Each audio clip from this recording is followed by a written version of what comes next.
ಈ light ತಗೊಳ್ಳ.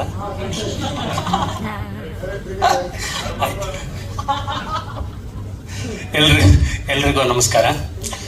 ಏನಾಗುತ್ತಂದ್ರೆ DVG ಅವರು ಒಂದು ಸಾಲ ಹೇಳ್ತಾರೆ, ಬದುಕು ಬರಹ ಆಗಬೇಕು, ಇಲ್ಲ ಅಂದ್ರೆ ಬರದಂತೆ ಬದುಕಬೇಕು ಅಂತ. ಅದಕ್ಕೆ ನಾನು ನನ್ನ ಸಿನಿಮಾದ ಬಗ್ಗೆ ಒಂದು ಸಾಲಲ್ಲಿ ಹೇಳ್ತೀನಿ, ಸಿನಿಮಾ ಮಾರಿಗೋಲ್ಡ್ ಆಗಬೇಕು, ಇಲ್ಲ ಸಿನಿಮಾ ನೋಡಿದವರೆಲ್ಲರೂ ಕೂಡ ಮಾರಿಗೋಲ್ಡ್ಗೆ ಗೋಲ್ಡೇ ಕೊಟ್ಟೋಗ್ಬೇಕು ಅಂತ. ಹಾಗಾಗಿ ಈ ನಿರೀಕ್ಷೆಯಲ್ಲಿ ಖಂಡಿತ ಇದ್ದೀನಿ ನಾನು. ಬಟ್ ಏನೇ ಆಗಲಿ, ಒಂದು ಸಿನಿಮಾ ನಿರ್ಮಾಣದ ಕೆಲಸ ಅದು ಕಷ್ಟ ಅಂತ ಅನ್ಕೊಂಡ್ರೆ ಕಷ್ಟ ಆಗುತ್ತೆ, ಕಷ್ಟ ಅಲ್ಲ ಅನ್ಕೊಂಡ್ರೆ ಕಷ್ಟ ಆಗೋದೇ ಇಲ್ಲ ಖಂಡಿತವಾಗ್ಲು. ಯಾವುದು ಕಷ್ಟ ನಮಗೆ? ಯಾವುದು ಕಷ್ಟ ಅಲ್ಲ. ಎಲ್ಲರೂ ಕೂಡ ಬಹಳ ತಳಮಟ್ಟದಿಂದ ಬಂದು ಏನೇ ದೊಡ್ಡ ದೊಡ್ಡ ಹೆಸರುಗಳು ಮಾಡಿದ್ರು ಕೂಡ ಈ ದೇಶದಲ್ಲಿ ಎಲ್ಲಾದ್ರೂ ಅವ್ರದ್ದು ಮೂರ್ತಿಗಳಾಗಿದ್ರೆ, ಕೆತ್ತನೆಗಳಾಗಿದ್ರೆ ಅವರೆಲ್ಲರೂ ಕೂಡ ತುಂಬಾ ಕೆಳಮಟ್ಟದಿಂದ ಬಂದಂತವರು ಇವತ್ತು ಹೆಸರು ಮಾಡಿರೋದು. ಈ ದೇಶದಲ್ಲಿ ನಾವು ಯಾವುದೇ ಇತಿಹಾಸದ ಪುಟಗಳನ್ನು ತೆಗೆದ್ರು ಕೂಡ, ಸಿನಿಮಾ ಇರ್ಬೋದು ಮತ್ತೊಂದು ಇರ್ಬೋದು, ಅವರೆಲ್ಲರೂ ಕೂಡ ದೊಡ್ಡ ಹೆಸರು ಮಾಡಿರೋರು ಕಷ್ಟದಿಂದ ಬಂದಂತವರೇ. ಹಾಗಾಗಿ ನಾನು ಕಷ್ಟದಿಂದ ಬಂದೆ ಅಂತ ಹೇಳ್ಕೊಳ್ತಾ ಇಲ್ಲ. ನನಗೆ ಒಂದು ಕನಸಿತ್ತು, ಸಿನಿಮಾ ಡೈರೆಕ್ಟರ್ ಆಗಬೇಕು. ಕರೆಕ್ಟ್, ಡೈರೆಕ್ಟರ್ ಆದೆ. ಸರಿ, ಮತ್ತೊಂದಷ್ಟು ಏನೋ ಕೆಲಸಗಳು ಮಾಡಬೇಕು. ಓಕೆ, ಕೆಲಸಗಳನ್ನು ಮಾಡಿದೆ. ಸೊ ನಿರ್ಮಾಣ ಮಾಡ್ಲಿಕ್ಕೆ ಸಾಧ್ಯನಾ? ಬಹಳ ಕಷ್ಟ. ಆದ್ರೆ ಅದು ಕೂಡ ಒಂದು ಕನಸನ್ನ ಕಾಣ್ತಾ ಇದ್ದೆ ನಾನು, ಮಾಡಬಹುದು ಅಂತ. ಅದು ಅನ್ಎಕ್ಸ್ಪೆಕ್ಟೆಡ್, ಇಟ್ಸ್ ಹ್ಯಾಪನ್ಡ್ ಅಂತ ಹೇಳ್ತೀವಿ. ನಮಗೆ ಗೊತ್ತಿಲ್ಲ, ಏನೋ ನಡೆದೋಗ್ಬಿಡುತ್ತೆ ಜೀವನದಲ್ಲಿ. ಹಾಗಾಗೋಯ್ತು ಇದು. ನಾನು ವಿನಯ್ ರಾಜ್ಕುಮಾರ್ ಅವ್ರ ಸಿನಿಮಾ ಒಂದು ಅನೌನ್ಸ್ ಮಾಡಿದ್ದೆ, ಯುವ ಕೇಸರಿ ಅಂತೇಳಿ. ನಾನು ನಮ್ಮ ಕವಿರಾಜ್ ಅವರು ಮತ್ತು ಅರ್ಜುನ್ ಜನ್ಯ ಕುತ್ಕೊಂಡು ಹೋಟೆಲ್ ವುಡ್ಲ್ಯಾಂಡ್ಸ್ ಅಲ್ಲಿ ಸಾಂಗ್ ಕೂಡ ಕಂಪೋಸ್ ಮಾಡಿತ್ತು. ಸೊ ಕಾರಣಾಂತರದಿಂದ ಅದು ಡಿಲೇ ಆಗ್ತಾ ಇತ್ತು. ಸರಿ, ಸಮಯ ಮತ್ತೆ ಕಳೆಯೋದು ಬೇಡ, ಇನ್ನೊಂದು ಏನಾದರೂ ಒಂದು ಸಿನಿಮಾ ಮಾಡೋಣ ಅಂತೇಳಿ ಒಂದು ಕಂಟೆಂಟ್ ಮೂವಿ ಮಾಡೋಣ ಅಂತ ಕಥೆ ಹುಡುಕಾಟದಲ್ಲಿದ್ದೆ. ಆಗ ನಮ್ಮ ವಿಜಯ ಭರಮಸಾಗರ್ ಅವರು ನನಗೆ ಬಹಳ ಹಳೆಯ ಸ್ನೇಹಿತರು. ಅವ್ರ ಮೂಲಕ ನಮ್ಮ ರಾಘವೇಂದ್ರ ನಾಯ್ಕ ಅವರು ಬಂದು ಒಂದು ಕತೆ ಹೇಳಿಕ್ ಬಂದರು. ಸೊ ಕತೆ ಹೇಳಿದ್ರು, ಕತೆ ಬಹಳ ಇಷ್ಟ ಆಯಿತು. ಆದರೆ ಆ ಕತೆಗೆ ಕರ್ತೃ ಅವರೇ, ಬಟ್ ನಾನು ನಿರ್ಮಾಪಕನಾದ್ರೆ ಸರಿ, ಅದು ನಾನು ಕರ್ತೃ ಆಗ್ಬಾರ್ದು ಅಂತ ಅನಿಸ್ತು. ಯಾಕಂದ್ರೆ ಆ ಕತೆ ನಾನು ತಂದ್ರೆ ಖಂಡಿತವಾಗ್ಲೂ ಇಷ್ಟೊಂದು ಚೆನ್ನಾಗಿ ತರ್ತಾ ಇರಲಿಲ್ಲ ನಾನು.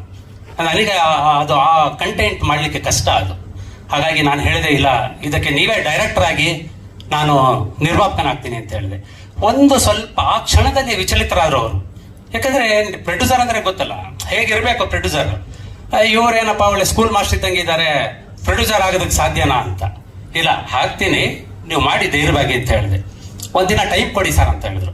ಸೊ ಒಂದು ದಿನ ವಿಚಾರ ಮಾಡಿ ನೆಕ್ಸ್ಟ್ ಡೇ ಬಂದು ಹೇಳಿದ್ರು, ನಮ್ಮ ಭರಮಸಾಗರ್ ಹೇಳಿದ್ರು ಮುಂದೋಗಿ ಅಂತ ಹೇಳಿ. ಸಿನಿಮಾಕ್ಕೆ ಕೈ ಹಾಕಿದ್ದು ಪರಿಪೂರ್ಣವಾಗಿ ಇವತ್ತು ಮಾರಿಗೋಲ್ಡ್, ಒಂದು ಗೋಲ್ಡ್ ಆಗಿರುವಂತ ಸಿನಿಮಾವನ್ನ ನಿಮ್ಮ ಎದುರುಗಡೆ ತಂದು ಪ್ರಸ್ತುತಪಡಿಸ್ತಾ ಇದ್ದೀವಿ.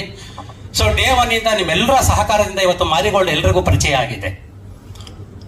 ಆದ್ರೆ ಇದು ಮಾರ್ಕೆಟಿಂಗ್ ನಮ್ಮಷ್ಟಕ್ಕೆ ನಾವೇ ಮಾಡ್ಕೊಳಕ್ ಆಗೋದಿಲ್ಲ. ನಾನು ಸಿನಿಮಾ ಮಾಡಬಹುದು, ಕತೆ ಬರೀಬಹುದು, ನಿರ್ಮಾಣ ಮಾಡಬಹುದು, ಆದ್ರೆ ಅದು ಜನರ ಮನಸ್ಸಿಗೆ ತಟ್ಟಬೇಕು ಅಂತ ಹೇಳಿದ್ರೆ ಅದಕ್ಕೆ ನೀವೇ ಕಾರಣಕರ್ತರು. ಹಾಗಾಗಿ ನಿಮ್ಮ ಸಹಕಾರ ನಮ್ಮೆಲ್ಲರಿಗೂ ಮಾಡಬೇಕು. ಮಾರಿಗೋಲ್ಡ್ಗೆ ಎಲ್ಲಿಲ್ಲದ ಒಂದು ಹೇಗೆ ಅಂದ್ರೆ ಜಯ ಸಿಗ್ಬೇಕದು. ಯಾಕಂದ್ರೆ ಇದರಲ್ಲಿ ಬಹಳಷ್ಟು ಜನ ನಿರೀಕ್ಷೆಯಲ್ಲಿದ್ದಾರೆ. ಆಮೇಲೆ ಡೈರೆಕ್ಟ್ರು, ಡೆಬ್ಯೂ ಡೈರೆಕ್ಟ್ರು, ಅವರಿಗೆ ಒಂದು ಆತಂಕ ಇರುತ್ತೆ, ಒಂದು ನಿರೀಕ್ಷೆ ಇರುತ್ತೆ. ಒಂದು ಸಿನಿಮಾ ಮಾಡಿದ್ದೀನಿ, ಈ ಸಿನಿಮಾ ಬಂದ ಮೇಲೆ ನನಗೆ ಮತ್ತೆ ಬೇರೆ ಕರೆಗಳು ಬರಬೇಕು, ಮತ್ತೊಂದಷ್ಟು ಸಿನಿಮಾಗಳು ಮಾಡಬೇಕು ಅಂತ. ಆ ಡೈರೆಕ್ಟರ್ಗೆ ಈ ವೇದಿಕೆಯ ಮೂಲಕ ನಾನು ಯಶಸ್ಸಾಗಲಿ ಅಂತ ಹೇಳ್ಬಿಟ್ಟು ಅವ್ರಿಗೆ ಹಾರೈಸ್ತೀನಿ. ಜೊತೆಗೆ ನನ್ನ ದಿಗಂತ್ ಮತ್ತು ಸಂಗೀತ ಶೃಂಗೇರಿ ನನ್ನ ಸಿನಿಮಾದ ನಿಜವಾದ ಗೋಲ್ಡ್ ಅವರು. ಯಾಕಂದ್ರೆ ಯಾವತ್ತೂ ನಾನು ಅವ್ರನ್ನ ಹುಡುಕಾಡ್ಲಿಲ್ಲ. ಯಾವ ಕಲಾವಿದರು ಕೂಡ ನನಗೆ ಎಲ್ಲೂ ಕಾಯಿಸ್ಲಿಲ್ಲ. ಬರ್ತೀನಿ ಅಂತ ಹೇಳಿ ನನ್ನನ್ನ ಕಾಯಿಸ್ಲೇ ಇಲ್ಲ ಯಾವತ್ತು. ನಾನು ಬರೋದಕ್ಕಿಂತ ಮೊದಲು ಎಷ್ಟೋ ಸಾರಿ ನನ್ನ ದಿಗಂತ್ ಬಂದು ಕುತ್ಕೊಳ್ತಾ ಇದ್ರು. ಹಾಗಾಗಿ ನನಗೆ ನಮ್ಮ ಎಲ್ಲ ಕಲಾವಿದರ ಬಗ್ಗೆ ಬಹಳ ಹೆಮ್ಮೆ ಇದೆ.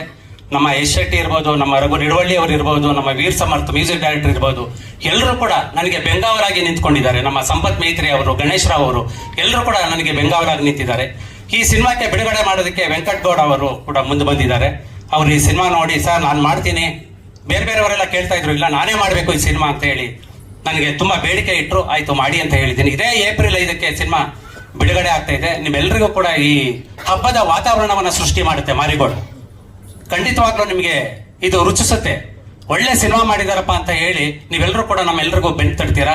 ಸೊ ಸದಾ ನಿಮ್ಮ ಆರೈಕೆ, ನಿಮ್ಮ ಆಶೀರ್ವಾದ ಮಾರಿಗೋಲ್ಡ್ ಮೇಲಿರಲಿ. ಮಾರಿಗೋಲ್ಡ್ ಚಿತ್ರ ಬಿಡುಗಡೆ ಆದ್ಮೇಲೆ ನಮ್ಗೆಲ್ಲರಿಗೂ ಕೂಡ ಗೋಲ್ಡ್ ಬರತ್ತಾರ ನೀವೆಲ್ಲರೂ ಮಾಡಿ ಅಂತ ಹೇಳಿ ನಿಮ್ಮಲ್ಲಿ ಕಳಕಳಿಯ ಧನ್ಯವಾದಗಳನ್ನ ನಾನು ಹೇಳ್ತಾ ಇದ್ದೀನಿ. ನಮಸ್ಕಾರ. ಹೇಳ್ತೀನಮ್ಮ ಸ್ವಲ್ಪ ಆಯ್ತು. ಈಗ ನಮ್ಮ ಮಾರಿಗೋಲ್ಡ್ ಚಿತ್ರದ ಟ್ರೈಲರ್ ಲಾಂಚ್ ಅನ್ನ ನಾವು ಮಾಡಿಸೋದಕ್ಕೋಸ್ಕರ ಕೆಲವು ಕಡೆ ಅಲ್ಲಿ ಇಲ್ಲಿ ಕೆಲವ್ರನ್ನ ಹುಡುಕಾಡ್ತಾ ಇದ್ದು, ಸೊ ಅದು ನಮಗೆ ಸರಿಯಾಗಿ ಕೂಡ್ ಬರಲಿಲ್ಲ. ಸೊ ಹಾಗಾಗಿ ಎಲ್ಲರೂ ನನ್ನನ್ನೇ ಮುಂದೆ ಕಳಿಸ್ತಾ ಇದ್ರು. ಆಯ್ತು, ನಮ್ಮ ಸಿನಿಮಾ ನಾವು ಪ್ರೀತಿಯಿಂದ ಮಾಡಿರೋದು ನಾವೇ ಯಾಕೆ ಮಾಡ್ಕೋಬಾರ್ದು ಅಲ್ವಾ, ಹಬ್ಬದ ಅಡಿಗೆ ನಾವೇ ಊಟ ಮಾಡಬೇಕು, ಆಯ್ತು ಮಾಡೇ ಬಿಡೋಣ ಅಂತ ಹೇಳಿದೆ. ಸೊ ಈಗ ಮಾರಿಗೋಲ್ಡ್ ಟ್ರೈಲರ್ ನಿಮಗೋಸ್ಕರ ಲಾಂಚ್ ಆಗ್ತಾ ಇದೆ. ನೀವು ಇದರ ನಂತರ ನಮ್ಮ ಎಲ್ಲ ಕಲಾವಿದರ ಮಾತುಗಳನ್ನ ಕೇಳಿಸ್ಕೊಳ್ಳಿ, ಆಮೇಲೆ ಚೆನ್ನಾಗಿ ಬರವಣಿಗೆಯನ್ನ ಮಾಡಿ, ಆಮೇಲೆ ಸಾಮಾಜಿಕ ಜಾಲತಾಣದಲ್ಲಿ ಆದಷ್ಟು ಸುದ್ದಿಯನ್ನ ಮಾಡಿ, ಜೋರಾಗಿ ಮಾರಿಗೋಲ್ಡ್ನ ಸದ್ದನ್ನ ಮಾಡಿ ನನ್ನ ಕಿವಿಗೂ ಕೇಳಲಿ, ನಿಮಗೆಲ್ಲರ ಹೃದಯಕ್ಕೆ ತಟ್ಲಿ ಅದು. ಧನ್ಯವಾದಗಳು.